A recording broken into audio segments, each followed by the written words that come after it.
and welcome to PC New York. This tutorial will try to explain you how to secure your home router and add an extra layer of security to your home network besides the antivirus you normally use or have it installed in your Windows machine. Every time you buy a router, it comes with a lot of default settings.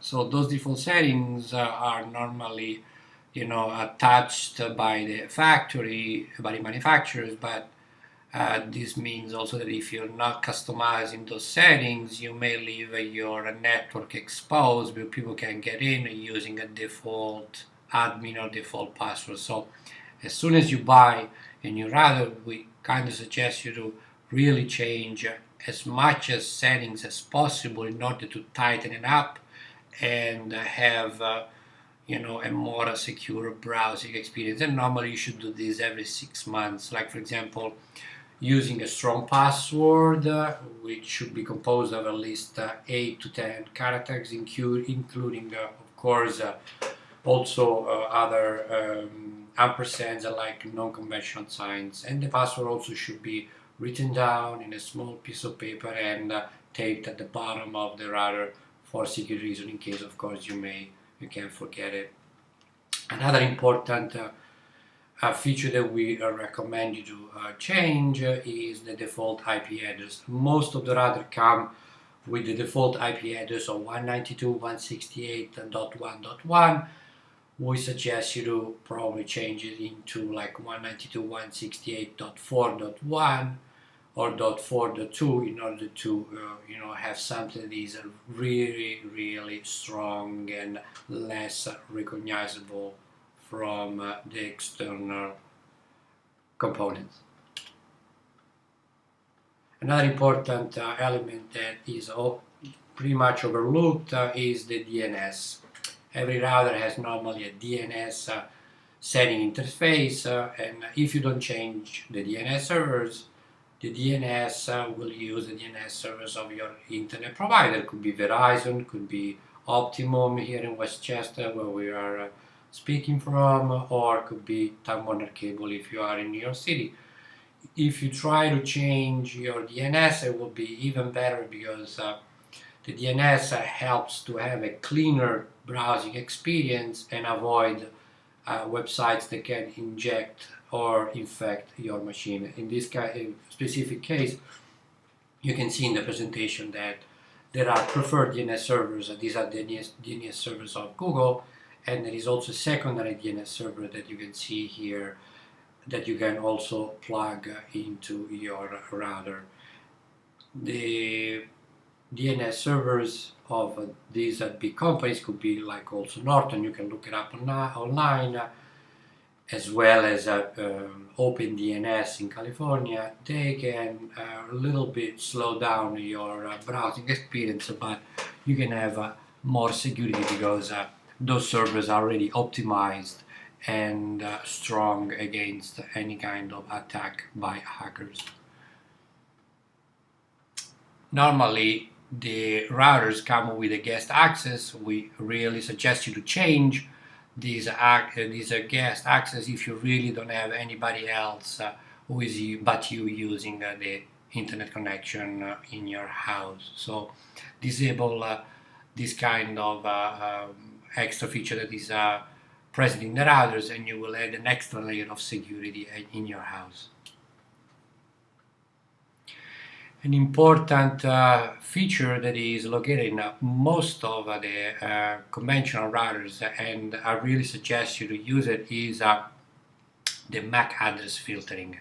The MAC address filtering is a way in which you plug in through a MAC address the most popular and the most used devices that you have in your house, and you exclude from logging into your router and using your internet connection the other that you're not plugging in.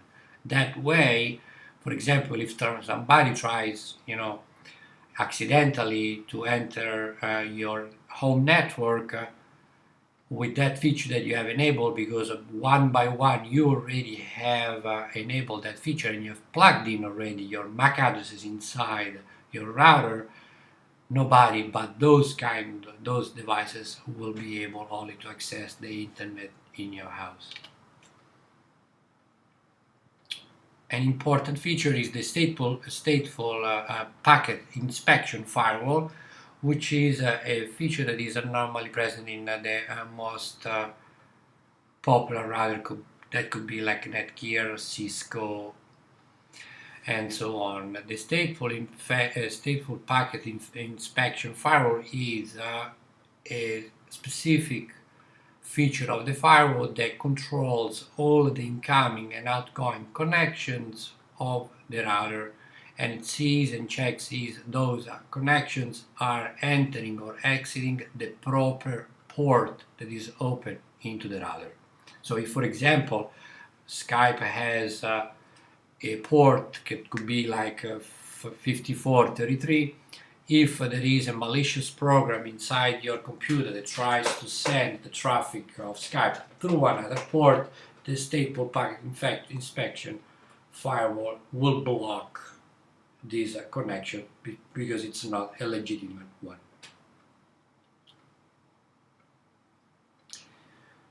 There is always an important part of the router interface that is dedicated to the demilitarized zone. The demilitarized zone is a way in which we try to expose the internet connection to the external browsing or external connections. We think that this is absolutely something that we should avoid, because if, for example, we want to detour hackers with like a honeypot or something that is really very sophisticated and try to trick the hackers towards other machines, that's the way in which we can use the demilitarized zone. Otherwise, we should check these. We should check as a disabled the demilitarized zone, because that's an extra feature that we want to have you as safer as much as possible. Every time we try to connect to the internet, especially a wireless connection, we see a list, as you can see at the bottom of the image. Here, the image on the right side, at the bottom you see a lot of SSID, a lot of broadcasting, a lot of usernames of people who have same internet as in our building. We would like to suggest you to again disable the broadcasting on the internet in order to avoid that people can really recognize and see you and see your internet connection and try eventually to log in accidentally or intentionally.